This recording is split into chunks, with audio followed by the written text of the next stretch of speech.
자, 방송합니다. 안녕하세요. 여보세요? 합시다. 예. 성장과 관찰로 읽는 어둠의 혼과 중국인 거리. 예. 성장과 관찰이 뭔데? 성장하는 것과 관찰하는 것. 그러니까 성장한다는 건 여기서는 그러니까 이를테면은 그 등장인물이 있잖아요.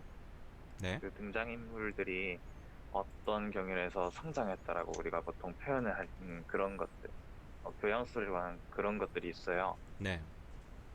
그런 것하고 그런 걸 두고 보통 성장했다, 뭐 그런 맥락으로 파헤치는 사람도 있고 네. 그런 것과 이제 관찰했다는 건 상대의 어떤 모습 같은 걸 바라봤다라는 의미예요. 여기서는. 그러니까 성찰이라는 어떤 키워드, 아니, 성찰이래. 성장이라는 어떤 키워드가 있고 관찰이라는 어떤 키워드가 있을 때 그걸 기준으로 해서 한번 바라보는 건 어떨까라는 생각으로 잠깐 한 거예요. 알겠습니다. 네.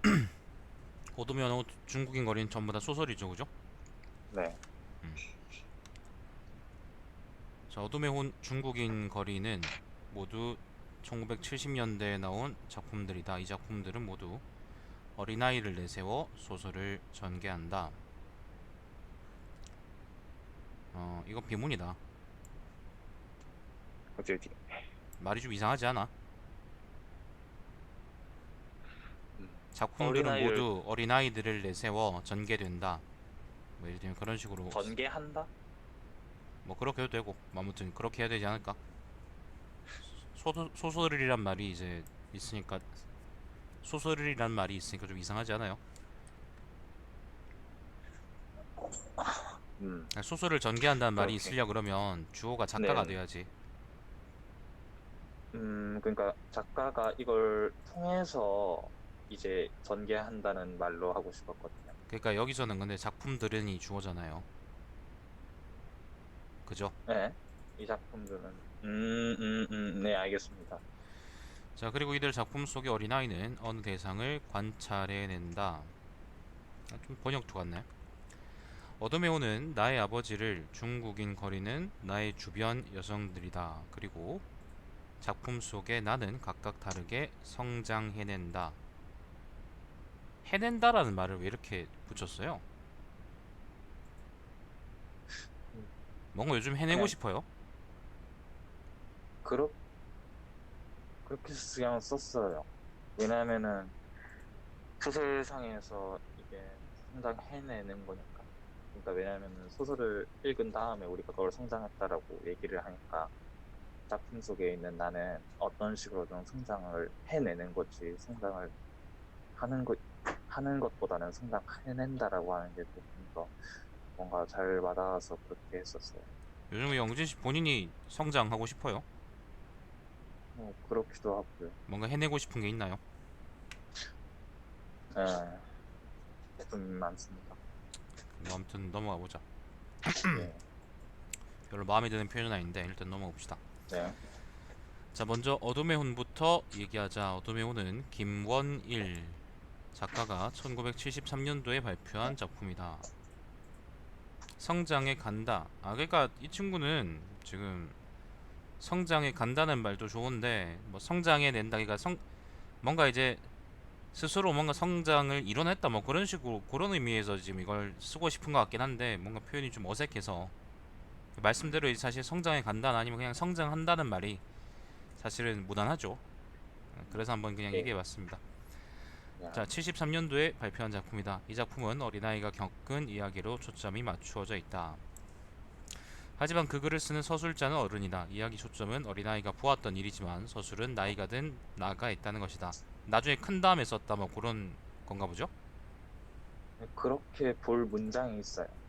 소설의 맨 마지막 문장에 그래서 나는 성년이 된 뒤까지라는 문장이 있다. 이 문장이 서술자가 어른이라고 생각하게 만들어주는 가장 큰 단서다. 이 부분도 사실 문장이 좀 이상하죠. 서술자가 어른이라고 생각하게 만들어주는 어색한 표현이지. 서술자를 어른이라고 추론할 수 어른이라고 생각하게 하는? 서술자를 우리가 어른으로 추측할 수 있는, 예를 들면 뭐 그런 식으로 써야죠. 음, 서술자가라는 서술자가라는 걸 이제 아는 문장이 그러니까 종속절에 주어를 쓰니까 주어를 쓰려고 하니까 네. 이거 뭔가 문장이 이상하게 끼워 맞춰지는 거지. 음, 자, 어둠의호는 처음에 아버지가 잡혔으므로 곧 있으면 총살을 당해 죽는다는 것으로 이야기를 연다 하지만 그것보다는 어디 잡혔는데? 언제 잡혔냐고요? 아니 어디에 잡힌 건데? 장터에서 잡혔어요. 이게 누구한테 잡힌 건데요? 그리고 잠시만. 장터에서 그냥 순경인가? 순경한테 잡혔다. 뭐 그런 얘기였었어요. 뭐 근데 잘못 그게 소문 같은 거여서 그냥 아버지에게 잡혔다라는 소문이 바닥에 퍼졌다. 뭐 이렇게 야, 소설되어 있었거든요. 알았어. 자, 하지만 그것보다는 배가 고픈 것이 더 큰 고민거리였다. 그러면서도 아버지가 나타났다가 사라지는 요술에 대한 이야기를 시작한다. 그리고 우리가 굶주리며 사는 이유는 아버지 탓이며 아버지가 먼 놈의 사상이 어떻고 하는 책을 읽으면서 집안은 풍비박산 나버렸다는 이야기를 한다. 그래서 어머니는 늘 아버지를 두고 마구 욕설을 퍼붓는다. 너무 시끄럽다. 조조해. 음, 그리고 마침내 총살된 아버지 시체를 보며 나는 두려움과 용기를 가져야 한다는 느낌을 받는다. 어린아이는 나는 너무 시끄럽다니까. 저 뒤요? 그쪽에서 나는 소리가 아니, 너무 시끄럽다고. 잠시만요. 뭐 근데 이건 어쩔 수가 없어서요. 자, 어린아이인 나는 아버지와 나눈 추억이 많다. 그 추억에서 얻어낸 메시지는 모른다는 답이다. 이게 무슨 소린데 이거? 그 추억에서 얻어낸 메시지가 아니. 그냥 뭐, 지금 뒤에서 예, 나는 소리가 무슨 소리냐고. 짐 정리하는 소리. 왜냐면 곧 있으면 기숙사 짐을 빼야 되거든요. 이제 나갈 시간이구나. 네, 기숙사 짐을 빼야 될 시즌이라서 이제 자, 아무튼 알겠어. 룸메이트 형분께서 짐을 정리하고 계신 거거든요. 그러니까 그거 가지고 원하시진 않으시는 아니 너무 시끄러워서. 그런가요? 네가 나중에 녹음된 걸 아, 들어보세요 한번. 예, 자, 어른이아인 나는 아버지와 나눈 추억이 많다. 그 추억에서 얻어낸 메시지는 모른다는 답이다. 근데 이제 대학교 이제 그 학기 끝날 때죠. 개구리가 하늘을 향해 예, 뛰는 걸 보고 참 불쌍하게도 죽을 때까지 뛰겠다는 나간 말을 듣고 아버지는 자기가 원해서 하는 일이라고 말한다. 왜 그럴까요? 라는 말에 아버지는 모른다고 한다. 모른다고 말한다. 그리고 또 한 번 이 세상에 맨 처음 달걀이 먼저 나왔게요? 닭이 먼저 나왔게요? 라는 질문에도 아무도 몰라. 이 세상에 어느 누구도 몰라. 라는 대답을 한다. 그러면서 너도 자라나면 차츰 알게 되겠지만 이 세상은 참 수수께끼란다. 모른다는 것이 맞는 답이 참 많거든. 이라고 마무리한다. 다른 사람들에게 아버지는 어떤 인물일까? 어머니에게 아버지는 욕설을 퍼부어야 할 인간이었고 일본서 대학을 다니다가 학병으로 끌려가 외파리가 되어 우리나라로 돌아온 찬길이 형한테는 진작 유관순처럼 죽지 못해 해방된 마당에서 동포의 손에 객값을 못하고 죽어버리는 불쌍한 사람이었다. 이모와 이모부는 나에게 간접적으로 이야기한다. 이모는 나에게 네 애비 맹크로 미친 짓 하지 말고 라고 말하고. 빨갱이였어? 뭐 그거에 정확하게 서술되어 있진 않아요. 이모부는 이게 네 아버지의 시체다. 앞으로는 절대로 아버지를 찾아도 안 된다라고 말한다. 가족이 아닌 찬길이 형한테는 불쌍한 인간이었고 가족과 친척에게 아버지는 욕설을 퍼부어도 싼 존재이며 미친 짓을 한 인물이자 앞으로는 절대로 찾아서는 안 될 작자였다. 그런데도 어린아이인 나는 아버지에게 순수한 정을 느낀다. 아버지와 함께했던 추억이 어린아이인 나에게 남은 아버지였던 것이다. 이때 이 어린아이인 상태에서 바라봤던 아버지에 대한 궁금증과 모른다는 대답은 자연스럽게 이모부에게로 넘어간다. 이모부는 왜 내게 구태여 아버지의 시체를 보여줬고 앞으로는 절대 찾아서는 안 된다고 했는지 말이다. 아버지의 시체를 보여준 그해 전쟁이 터져 이모부가 죽었기 때문에 그 대답은 영원히 들을 수 없는 것이 되었다. 따라서 나에게 아버지 시체를 보여준 까닭은 알 수 없는 것이다. 나이가 차츰 들어서야 생긴 그 의문은 영원히 모른다라는 답변이 정답인 것이다.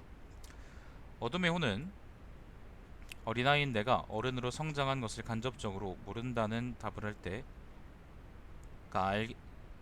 때가 되었다는 점을 느끼게끔 한다. 그리고 그 성장이 아주 희망찬 것은 아니지만 어른으로서 깨달음을 얻게 해주었다고 할 수 있다. 그것은 어른으로서 느껴야 할 두려움과 용기일 것이다. 중국인 거리는 오정희 작가가 1979년에 발표한 글이다. 오정희 작가 뭐 이런 식으로 무슨 작가 이렇게 써요? 보통 그렇게 쓰지 않던가요? 그냥 오정희가 예를 들면 이렇게 쓰진 않아요.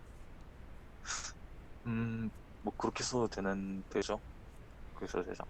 오정희 작가가 1979년에 발표한 글이다. 이 글 또한 어린아이가 겪은 이야기에 초점을 두고 있다. 그리고 이 글을 쓰는 서술자는 어둠의 홍과는 다르게 간접적으로 어른일 것이라고 추측이요? 추측하게 한다. 못하네. 축이라고 써놨네. 음. 시를 남북으로 나누며 달리는 철도는 항만의 끝에 이르러서야 갈려졌다. 석탄을 싣고 온 화차는 자칫 바다에 빠뜨릴 듯한 머리를 위태롭게 사리며 깜짝 놀라 먹고 그 서슬의 밑구멍으로 주르르 석탄가루를 흘려보냈다고 시작하는 부분을 보면 알 수 있다. 10살 배기 어린애가 하는 말치고는 엄청 조숙하다. 그리고 끝에 가면 초조였다라고 독백하는 한마디 문장이 있다. 이것은 어머니가 8번째로 애를 낳을 때 자기가 느낀 감정이다. 전체적으로 이 글은 마치 내가 나중에 경험을 한 것을 설명해주는 듯한 분위기로 그려져 있다. 전체적인 소설 속 공간의 분위기는 어둡다. 그렇지만 쓸쓸하거나 씁쓸하기보다는 침착하다. 나가 중국인 거리로 이사를 갔을 무렵 쬐놈들이라고 어른들은 중국인들을 손가락질한다. 그리고 양갈보네라고 할머니와 어머니가 다 손가락질하는 집으로 어린아이인 나는 친구인 치옥이가 사는 그 집에 공부를 하러 간다. 그리고 치옥이는 양갈보인 매기 언니의 내 방에서 엄청 예쁜 인형을 하나 발견한다. 나는 미제니까 그런 것이라고 말한다. 치옥이는 즉석에서 제니라고 인형의 이름을 붙인다. 그리고 난 양갈보가 될 거야 라고 한다. 떡잎 바르네. 떡잎이 크네. 인형 이외에 방에서 발견한 진주 먹거리나 유리알 브로치 같은 값진 것들이 있는 부러움 때문에 한 소리였다. 그 말을 들은 나는 어지러지한 감각을 느낀다. 치옥이는 이후에 치옥이 계모에게 받았던 아픔을 나에게 이야기한다. 사실 나나 치옥이나 둘 다 계모다. 치옥이 어머니가 계모인 것을 동네 사람들 모두가 다 알고 있다. 하지만 나와 치옥이는 아무에게도 말하지 않기로 맹세를 했다. 그리고 다시 양갈보가 되겠다고 치옥이는 얘기한다. 나중에 매기 언니는 눈이 맞은 흑인 군인과 함께 떠났다. 나의 할머니는 죽었고 어머니는 8번째 아이를 낳는 중이었다. 그맘때 나는 이미 키가 한 뼘 더 자라 있었다. 그리고 초조한 감정을 깨닫는다. 이야기는 나가 바라본 것들은 환경의 중심 맞춰져 있다. 이야기에서는 이야기에서는 나가 바라본 것들은 이야기에서 나가 바라본 것들은 이야기에서 나가 바라본 것들은 환경의 중심 맞춰져. 이것도 좀 표현이 자기적이지 않니? 을 맞춰놓고 있다고 해요. 중심에 초점이 있다. 예를 들면 그렇게 식으로 할 수 있잖아. 네네. 초점이란 말을 쓰면 되잖아. 초점.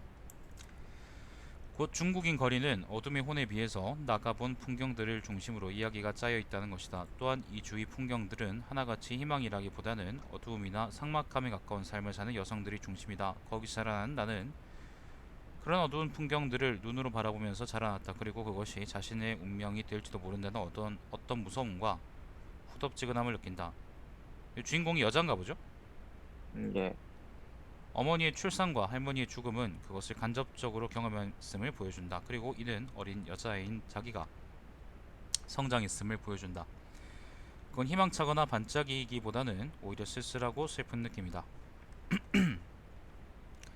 어둠의 혼과 중국인 거리는 둘 다 무언가를 바라본 것으로 이야기를 전개하고 있다. 어둠의 혼은 어린아이가 바라본 아버지를 중심으로, 중국인 거리는 어린아이가 바라본 여성들과 풍경들을 중심으로 이야기를 전개한다. 그리고 둘 다 자기 스스로 성장했음을 느낀다.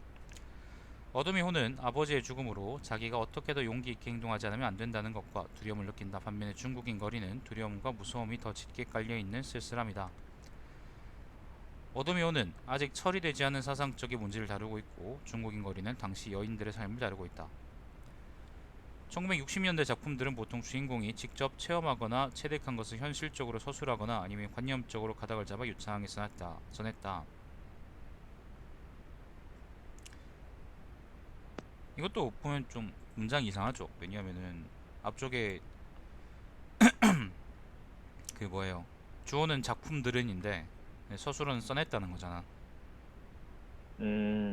그렇네요. 주어가 작가가 돼야지 써냈다라는 표현이 나오지 않을까? 좀 네, 이상하지 않아요? 네, 이상하네요. 60년대 작품 가운데 관념을 가닥으로 잡아 현실적으로 서술한 대표적인 작가로 이청준을 들 수 있다. 하지만 1970년대 들어서면서 상대적으로 덜 직접적이고 관찰하는 시선으로 대상을 조명한다. 그 전까지는 직접적으로 전쟁의 아픔이나 분단의 아픔을 서술했다면 70년대 들어서는 앞서 본 것과 같이 어떤 현실을 바라보는 모습으로 서술했다. 이를 잘 볼 수 있는 것이 김원일이 쓴 어둠의 홍과 오정희가 쓴 중국인 거리 따위의 70년대 성장 소설인 것이다. 광장은 몇 년도 소설이죠? 광장이 1960년도요. 광장이 60년대. 네, 그게 60년대란 말이에요? 네, 그게 1960년도에 나왔지. 예, 잘 썼는데. 네, 되게 잘 쓴 그, 소설이라고 난 생각하거든. 근데 그렇죠. 네, 60년대라 생각하기가 되게 이상해서 그게 말투나 그런 게 막 그렇게 예스럽다고 생각하진 않았었거든 나는. 그게 우리가 지금 읽고 있는 거는 음, 대부분 60년대에 나온 텍스트가 아니고, 음. 왜냐면은 최인은 작가가 책이 출판된 후에도 계속 고쳤었거든요. 아 그래서 그렇구나. 네, 그래서 문학과 지정사에서 한번 크게 바뀌었었어요. 바뀌어서 나왔을 때. 뭐 소설 전체 줄거리가 바뀌거나 그런 건 아니고. 그건 아니고, 그 왜 우리 흔히 처음에 그 새벽이라는 잡지 듣고 있을 때는 그 중립국이라는 그 어, 내용이 없었어요. 아 그래요? 네, 근데 이제 한번 이제 미음사에서 출판했을 때는 그 씬이 실렸고, 그 다음에 문지사의 문학과 지정사를 바뀌었을 때는 다시 이제 보완을 좀 거쳐서 이제 일본식 어휘로 돼 있는 문체나 그런 걸 한국식 음, 어휘로 조금 바꾸던가, 그리고 이제 뭐 시 같은 것도 한자가 너무 많으면 그걸 한글로 바꾸던가 하는 식의 개작을 했고, 그걸 여러 번 반복을 했었어요. 사실 그럼 우리가 지금 읽고 있는 거는 지금 말씀해 주셨네. 지금 60년대 새벽 10월호에 발표된 게 광장인데 네, 그게 최초의 발표인 거지. 최초로 된 거지. 사실 네, 근데 그때판하고는 좀 거리가 있는 거네. 조금 거리가 있죠. 음, 그래서 보, 그래서 보통은 우리가 알고 있는 광장은 문학과 지성사에서 나온 판본이죠. 그래서 출판사가 중요하구만. 네, 그리고 지금은 돌아가셨고요. 아니 씨발 출판을 하고 퇴고를 하면 어떡해. 근데 뭐 왜냐하면은 돈 벌어 먹으려고. 그때 당시 이제 좀 사회 분위기가 좀 거시기 하니까 어, 약간 그랬다가 이제, 왜냐하면 한 번 쓴 작품은 나중에 고치는 게 가능을 한데, 이제 새로 작품을 낼 때는 검열을 거치니까 약간 좀 그게 비교적 다른 거죠. 그래, 뭐, 알겠습니다. 뭐 뭐 하여튼 그렇다고 합니다. 네. 어쩌면 뭐 그 북한 가서 그 뺑이 치는 이야기나 그런 거가 맨 처음 판에도 있긴 있었을 거 아니야, 그죠? 아, 예, 그렇죠. 그걸 생각하면 60년대 나온 소설치고는 되게 파격적이긴 하다. 그런 걸 보더라도 예, 나중에 예, 고친 부분이 아니더라도 그지? 예, 뭐 일단 알겠습니다. 네. 최윤은 죽었다고요? 네, 죽은 지 좀 됐어요. 작년 7월에 작년 7월이랍니다. 2018년 7월이구나. 뭐 죽은 사람 욕하지 맙시다 이제. 욕하고 싶은데 일단 뭐 그, 우리가 욕을 한 건 아니잖아요. 그렇죠? 난 욕을 했는데 아, 그래요? 난 돈 벌어 처먹으려고 하고 욕을 했지. 음, 아니 어, 출판하고 퇴고하는 게 아, 아, 난 사실 그런 줄 몰랐거든. 내가 그런 줄 음, 알았으면 이제 그냥 그런 사례가 있는 줄 몰랐어요. 그래서 그 출판한 뒤에 이제 소설을 그렇게 바꿔서 쓸 수, 네. 그렇게 낼 수도 있구나. 난 그런 생각이 그런 걸 처음 알아서 좀 놀랐어. 음, 보통 그렇게 하는 작가들이 많이는 없고, 이제 예. 뭐, 최인은이랑 황순원 같은 경우가 좀 특이한 케이스죠. 황순원도 그랬어요? 왜냐면은 황순원은 살아있을 때 전집이 나왔거든요. 그러면 황순원은 그건 살아있을 때 소설 전집이 나와서 어 그 다음에 자기가 그리고 그 다음에 다시 글을 쓰잖아요. 네네네. 그러면 이제 그걸 실릴 때 그런 걸 다시 실려야 되는데 자기가 쓴 텍스트가 마음에 안 들면은 이 부분을 없애는 게 어떻겠냐고 이제 출판사에 문의라든가 뭐 그런 식으로 해서 다시 냈다고 하더라고요. 음, 문제는 이제 자기가 죽고 난 다음에 이제 그게 쓸모가 없어졌으니까 고친 원고지나 그런 게 있어야 되는데 음, 최- 황순원 씨 같은 경우에는 그걸 다 없앴어요. 왜냐면은 음, 내가 한번 고쳐서 낸 거니까 그래도 된 거다라고 생각했는지 다 없앴어요. 음. 뭐 그래서 뭐 하여튼 그렇습니다. 아무튼 뭐 그 자존심 있는 사람들은 아유, 그 아무튼 뭐 더 이상 욕하진 않겠습니다. 네, 자, 아무튼 그래서 요 글은 네, 네, 어둠의 혼하고 그다음 중국의 거리, 중국인 거리 네, 소설에 대한 짧은 이야기인데, 짧은 네, 글인데, 내가 읽었을 내가 나는 예, 어둠의 혼하고 그다음 중국인 거리를 전혀 전혀 모르는 사람이거든요. 전혀 예, 몰랐단 예, 말이지. 네, 네, 그런 점에서 일단 어둠의 혼하고 중국인 거리의 특징들을 뭐 짧은 글이지만 어쨌건 잘 설명해놨고, 네, 줄거리를 많이 쓰긴 했지만 일단 네, 줄거리를 많이 썼기 때문에 그 내용이나 아니면 뭐 안에 주제나 본인이 생각하는 그런 주제나 아니면 특징 같은 게 잘 드러나긴 했지만, 그래도 네, 그 와중에 원래 주제를 놓치거나 그러지도 않고 본인 할 말을 놓치거나 그러지도 않고 예, 적절한 글이긴 한데. 네, 네, 안녕하세요. 적절한 글이긴 한데, 근데 소설 두 개를 이제 요약해서 예를 들면 뭐 네, 네, 70년대 네, 대표적인 네, 70년대 소설의 대표적인 경향이 이러이러한 것이다. 네, 네, 70년대 소설들은 대체로 이제 음, 이러이러한 경향이다라는 거를 뭐 이야기를 하려는 건 알겠어. 60년대 소설하고 음, 다르다. 그걸 얘기하려는 것도 알겠고. 네, 네, 근데 그렇게 주제가 한정돼 버리면 그냥 이거는 네, 설명문밖에 안 되잖아. 음, 그러니까 이건 내가 얘기하는 거는 이 네, 말은 무슨 말이냐면은 네가 지금 영진 씨가 이거를 네, 통해서 어떤 논제를 만들어서 예를 들면 기존의 생각을 음, 반박하거나 그런 글은 아니라는 거야. 예, 그거 왜 이렇게 썼어요? 이거는 뭐 왜 과제예요? 이렇게 쓰냐면 이거요? 어, 뭐 과제니? 과제이기도 하고, 예, 과제이기도 하고 또 씨발 과제로 쓴 걸 이게 돌려 쓸래 여기? 아니 그건 아닌데, 어, 돌려막기 할래? 아니 그건 아닌데, 이게 왜냐하면은 그 과제가 뭐 제가 과제 주제가 뭐였는데 그러면? 그냥 두 작품을 비교해서 써보시오 이거예요.